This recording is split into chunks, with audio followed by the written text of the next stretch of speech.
Drawcalls are a bit more of an abstract concept, but essentially when Unity wants to draw something on your screen, it'll provide the graphics card with Drawcalls, which essentially tell it what to draw, where, and how. So Drawcalls are relatively cheap, but what happens between Drawcalls is state changes. So there's information that has to be passed from the CPU to the GPU, and that information changes and needs to be recalculated between Drawcalls, which is expensive. So there are a couple ways to kind of reduce how much that affects your performance. You can try and reduce how what information is changing. So like you're reducing the amount of information that has to change between Drawcalls, or just reducing the number of Drawcalls, which reduces the number of state changes. So reducing the number of Drawcalls is usually the go-to method for that. And there's a few ways to do it. So I guess we'll go ahead and talk about GPU instancing first. So GPU instancing is something that you'll enable on a material, which essentially allows objects with the same material to be put together and rendered in the same batch. Because what happens is all of your meshes are put into batches, which are then drawn in a single draw call. So each batch will be one draw call. So when you enable GPU instancing on a material, that will allow any object that has that material to be batched together, which will reduce the number of draw calls because you won't have to have a draw call per object. One thing to mention with that is sometimes there can be a bit of overhead. So usually it's actually only going to be worth it if you have larger meshes. So if you have a mesh that has more than 256 vertices, is usually a good limit, that's when you'll want to enable GPU instancing. And as you saw with what Matt did, you just enable it under the advanced options. Not every material supports it, but the standard shaders do. Okay. The next method is... Quick question. Quick question. Yes, go for it. So if I had those 4 tires without GPU instancing, it would treat each one as a separate one? Most likely, yes. Right. Okay. Now, in that case, it might... Well, I think it'll be a performance benefit because I think in total there'll be more than 256 vertices. Right. I have to double check if it's 256 per mesh or in total. Just don't use it on really small things because right. You'll be introducing extra overhead. Right. Okay. The next method of reducing draw calls is called batching. So this is kind of how I mentioned that Unity sticks all of your models into batches. Batching is a way to take separate models and put them into one batch. So instead of doing a draw call per mesh, you're doing a draw call once for both meshes. Basically, you're trying to combine similar meshes or meshes that are close, essentially, or actually more accurately, similar vertices into something that can be rendered in a single draw call. So there are 2 main types. So I'll talk about static batching first. Static batching is kind of what it says. It's for static objects. So you can combine meshes together, or, well, Unity will combine the meshes together for you. Is that different from the normal static at the top right? Actually, if you click the drop down next to static in the top right, you can enable just batching static. So you don't have to have it be static for everything. You could just have it be static for batching only if you disabled everything else. So if you didn't want it to be light mapped, or if you didn't want it to be enabled for occlusion culling, you could just enable it for batching static and it would just be batched along with everything else. But by default, when you click the check mark for static, it would just mark all of those, so it would be batched static. Right.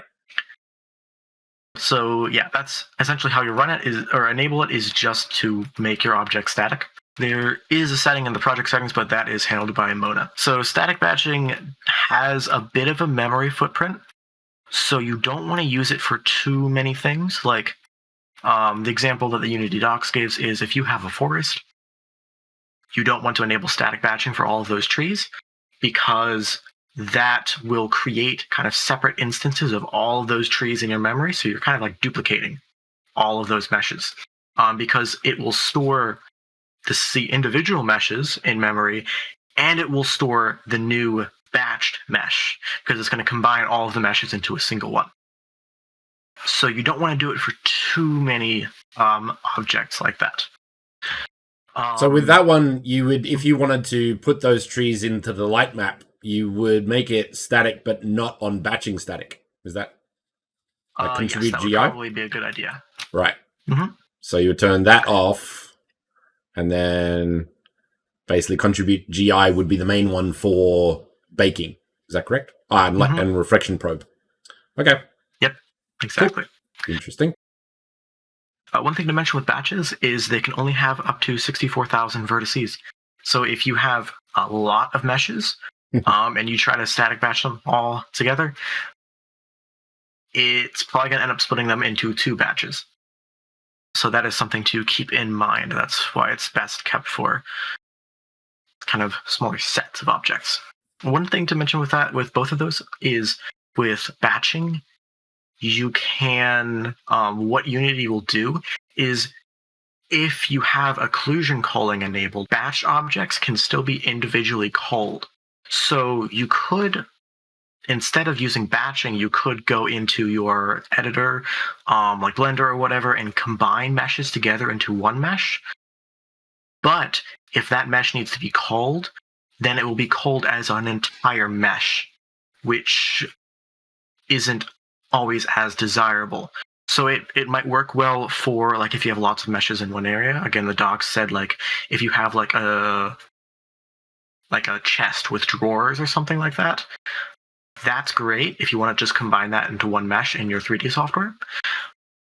But if you have like a field with like a bunch of grass in individual meshes, you would want to keep those individual meshes and let it batch them, because otherwise they'll all be called at once if you put them into a single mesh. So you'll want to keep them separate. If they're likely to be all on screen at the same time, you'll want to combine them manually. Otherwise, let Unity do it for you. It's just easier. One thing to mention is each material is its own draw call. So if you can reduce the number of materials, that's a great plus.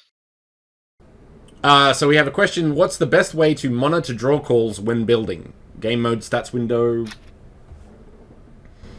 That would be, where is it? If you go to window analysis, there's a profiler in Unity. I believe you need to, actually no, I don't think you need to have a cam. Analysis is up towards the bottom. Gotcha. Which one? It would be, I think the profiler is the one you want. And I believe there's a way to monitor draw calls in there.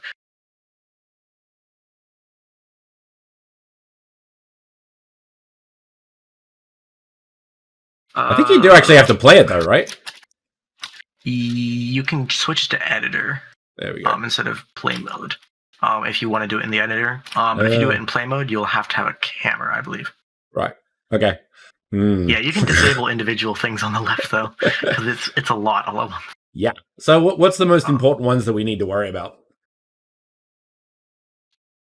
Rendering and animation, and I think the global illumination there is real time, so I don't think you have to worry about that.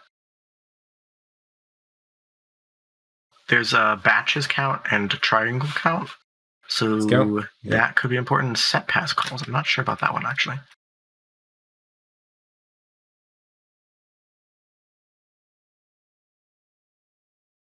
For draw calls, what I was thinking of is in the same menu, window analysis, there is a frame debugger. That's what I was thinking of.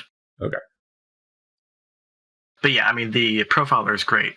But I just really, the frame debugger is what I was thinking of. If you click enable on it in the top left, need a camera, I guess. Oh yeah, wait, do you? You shouldn't. If you go back to it, oh yeah, because it's set to editor. Yeah, I mean you can just throw a camera in your scene and move it around a little bit. But that will show you all of your draw calls and like what they actually are. So if you see like a lot of shadow draw calls, maybe you could reduce the number of objects being shadowed or casting shadows or whatever. Okay, so we have a camera.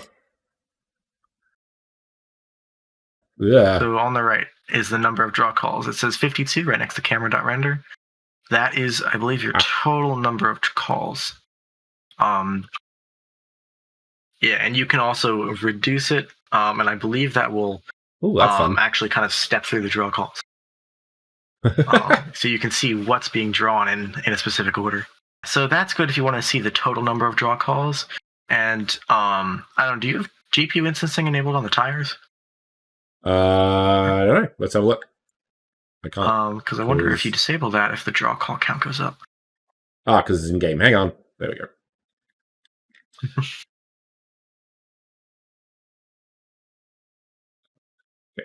Okay. Tires. On the material, these ones. They were on. So let's what was it? 52, right? Yep. Okay. Give that a shot. 74. What? Yep, there you go. So GPU instancing will reduce your draw calls. Okay. So that's a big jump. Because that's only like 4 objects and like 8 objects because each one has a rim and material. So, okay, that's interesting. Do all the things to reduce that one number in frame debugger. Cool.